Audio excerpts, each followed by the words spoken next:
Peter and the Wolf and Other Stories.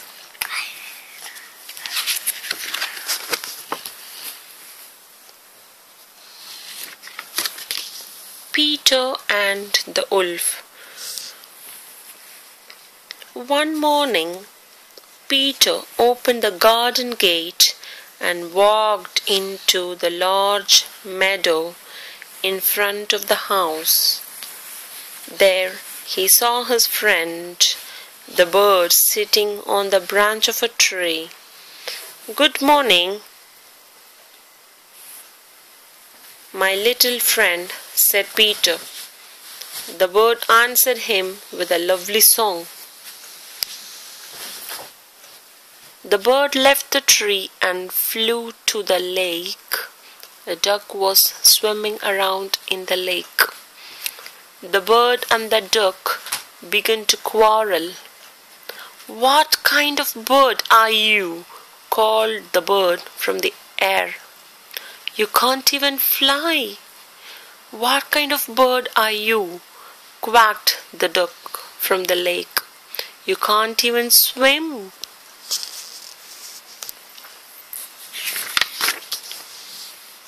They quarreled so loudly that they didn't hear the cat come creeping up on them. "Look out! A cat!" shouted Peter. The bird flew up into a tree. The duck swam to the middle of the lake and quacked loudly. The cat rubbed Peter's leg. Then grandmother came outside. He was very angry with Peter. "You mustn't go into the meadow on your own," he said. "And look, you also left the garden gate open. Have you forgotten the wolf?" He took Peter home and carefully locked the garden gate. Just after Peter had gone inside, a big grey wolf came out of the forest. The cat ran up into the tree. The duck came out of the water, quacking loudly. And that was a big mistake. The wolf saw the duck, opened up its big mouth and gobbled him up. Then the wolf stood at the bottom of the tree and looked up.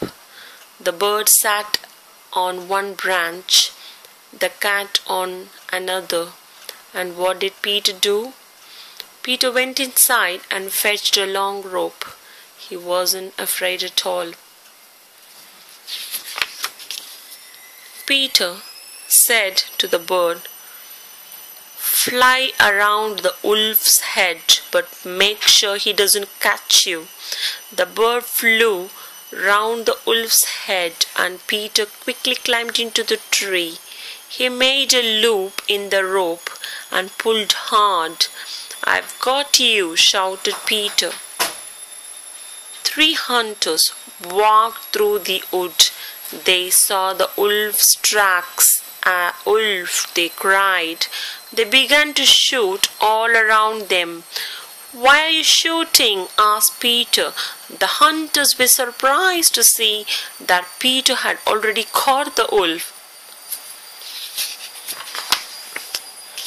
Peter climbed out of the tree and grandfather came out of the house. The wolf was taken away. Peter walked in front and pulled the wolf along by its tail. The 3 hunters walked behind the wolf with their guns held ready. Grandfather walked behind the hunters. The cat walked behind grandfather, and the bird flew over their heads. "Quack, quack," said the duck in the wolf's stomach. In his hungry, wolf had swallowed him alive.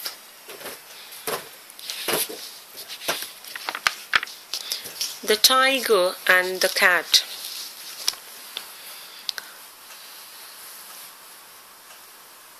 A farmer went to plough his field at the edge of the forest. His cat came with him. While the man was ploughing, the cat chased grasshoppers and butterflies in the forest. The tiger was walking near the edge of the forest. He saw the cat from far away. "That's strange," he said. "That little animal looks very much like me.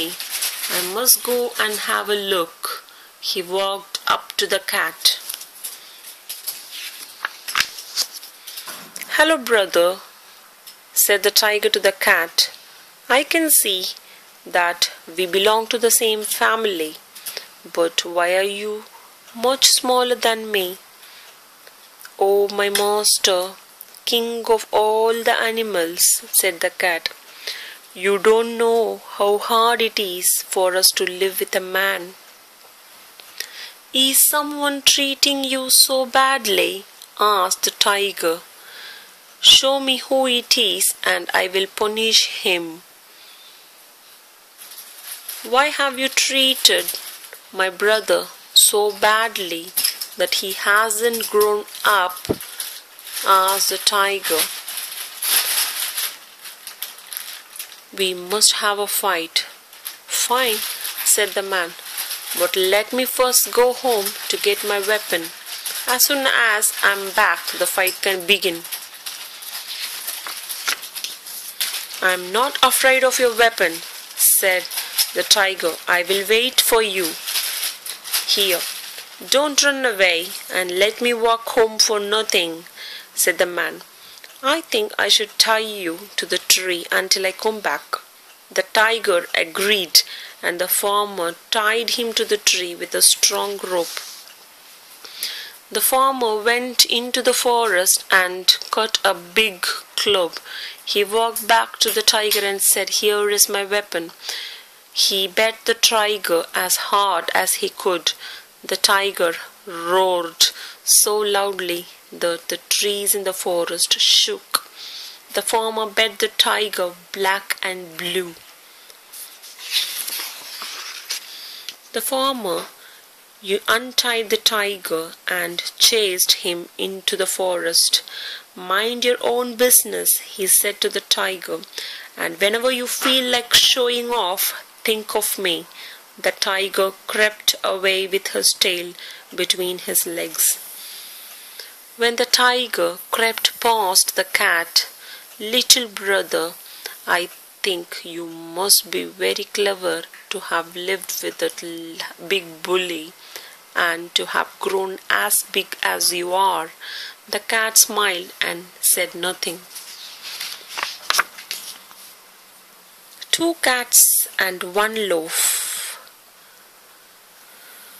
One day, two cats found a loaf of bread. They didn't know how to divide the loaf into two equal parts. They started to quarrel about it. A monkey came past and saw the loaf. "There's my dinner," he said to himself. "Can I help you to divide the loaf?" said the monkey to the cats. "It's very easy. I'll cut it into two equal pieces and we will weigh them." The monkey went home to get scales. Then he began to divide the loaf of bread.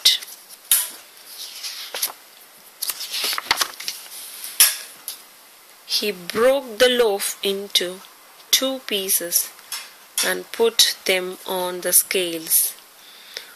One piece was heavier than the other, so he took a bite out of the heavier piece.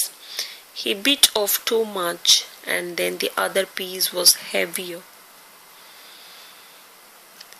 He kept on taking bites out of the two pieces, but one piece always ended up being heavier than the other. The two pieces of loaf were getting smaller and smaller.